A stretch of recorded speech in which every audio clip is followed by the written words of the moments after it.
એના ઘરમાં ભક્તિને જ્ઞાન, તે ઘરે આવે છે ભગવાન. જ્યાં છે સંત તણા સન્માન, તે ઘરે આવે છે ભગવાન. જેના ઘરમાં ભક્તિને જ્ઞાન, તે ઘરે આવે છે ભગવાન.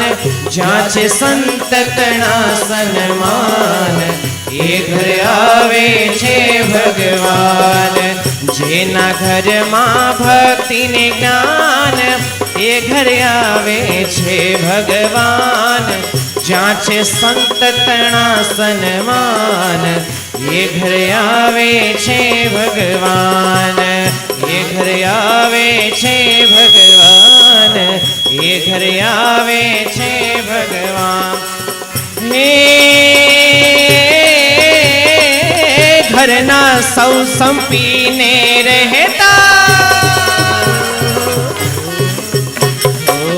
ઘરના સૌ સંપીને રહેતા, એકબીજાને દોષ ન દેતા.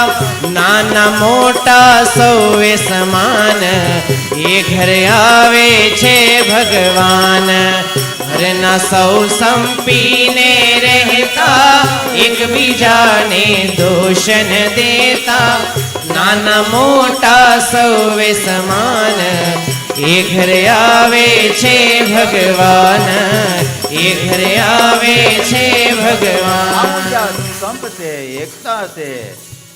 જ્યાં સંતના સન્માન થાય છે, ત્યાં જ ભગવાન આવે છે. જ્યાં છે સંત તણા સન્માન, એ ઘર આવે છે ભગવાન.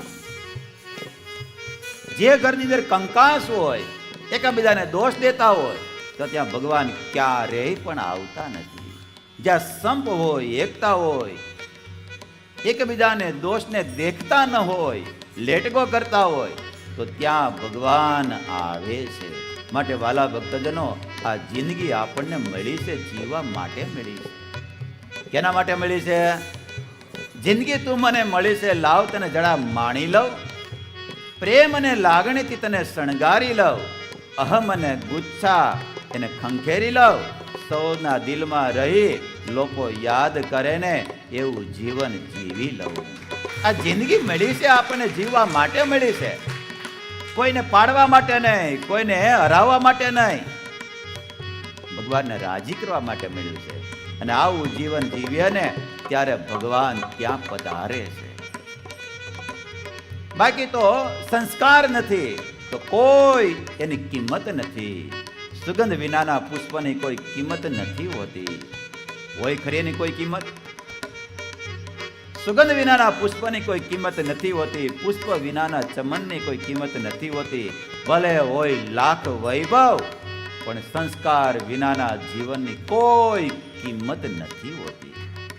માટે વાલા ભક્તજનો, આવા જ્યાં સંસ્કાર છે ને, ત્યાં ભગવાન સામે ચાલીને પધારે છે. બાકી તો હવને મરી જવાનું છે કે રહેવાનું છે. ઝઘડો કરશે એ મરવાનો, ભજન કરશે એ મરવાનો. બેમાં ફરક કેટલો? હે, ઓલાને ભગવાન સ્વામિનારાયણ કહેતા ધામમાં વિમાન લઈને તેડવા માટે આવી છે, અને ઓલા હાથમાં ત્રિશૂલ ને બાલા ને કાવાળ વિકરાળ એવા લેવા તો આવી છે. જવું તો પડશે કે નહીં જવું પડે? જવું તો પડશે. એ લેવા માટે આવશે. માટે વાલા ભક્તજનો, આ આપણને મળ્યો છે ને માણસનો દેહ, તો આવા પવિત્ર જીવન જીવવા માટે મળ્યો છે. અને બધાની સાથે પ્રેમ કરવા માટે મળ્યો છે. માટે આવું જીવન જીવી લેવું. લગા સકો તો બાગ લગાના, આગ લગાના મત શીખો.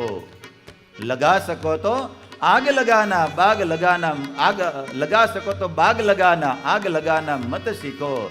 जला सको तो दीप जलाना, दिल जलाना मत सीखो. बिछा सको तो फूल बिछाना, शूल बिछाना मत सीखो. पिला सको तो प्यार पिलाना, जहर पिलाना मत सीखो. જ્યારે આવું જીવન થશે ને, ત્યારે ભગવાન એ ઘેરે નિવાસ કરીને રહે છે. જ્યાં સંપ હોય છે, એકતા હોય છે, જ્યાં સંતનું સન્માન થતું હોય છે, ત્યાં ભગવાન બિરાજમાન થશે. બહુ અદ્ભુત કવિ ગોવિંદ લખે છે અહીંયા. હે એકબીજાનું હિત વિચારી હો એકબીજાનું હિત વિચારી મીઠી વાણીને ઉચ્ચારી રાખી સ્વધર કેરું ભાન એ ઘરે આવે છે ભગવાન એકબીજાનું હિત વિચારી મીઠી વાણીને ઉચ્ચારી રાખી સ્વધર્મ કેરું ભાન એ ઘરે આવે છે ભગવાન એ ઘરે આવે છે ભગવાન હે માત પિતાના એ સંસ્કારો ઉતરે બાળકમાં આચારો વિકસે કુટુંબનું ધ્યાન એ ઘરે આવે છે ભગવાન માતા પિતાના એ સંસ્કારો ઉતરે બાળકમાં આચારો વિકસે કુટુંબનું ધ્યાન એ ઘરે આવે છે ભગવાન એ ઘરે આવે છે ભગવાન એ ઘરે આવે છે ભગવાન હે ની સુવાસ વિશ્વે વ્યાપે એની સુવાસ વિશ્વે વ્યાપે દેવો આવે થાણો થાપે ગોવિંદ એ ઘર અક્ષર સમાન એ ઘરે આવે છે ભગવાન એની સુવાસ વિશ્વે વ્યાપે દેવો આવે થાણો થાપે ગોવિંદ એ ઘર અક્ષર સમાન એ ઘરે આવે છે ભગવાન એ ઘરે આવે છે ભગવાન જેના ઘરમાં ભક્તિને જ્ઞાન તે ઘરે આવે છે ભગવાન ચાચે સંત તણા સન્માન એ ઘરે આવે છે ભગવાન એ ઘરે આવે છે ભગવાન એ ઘરે આવે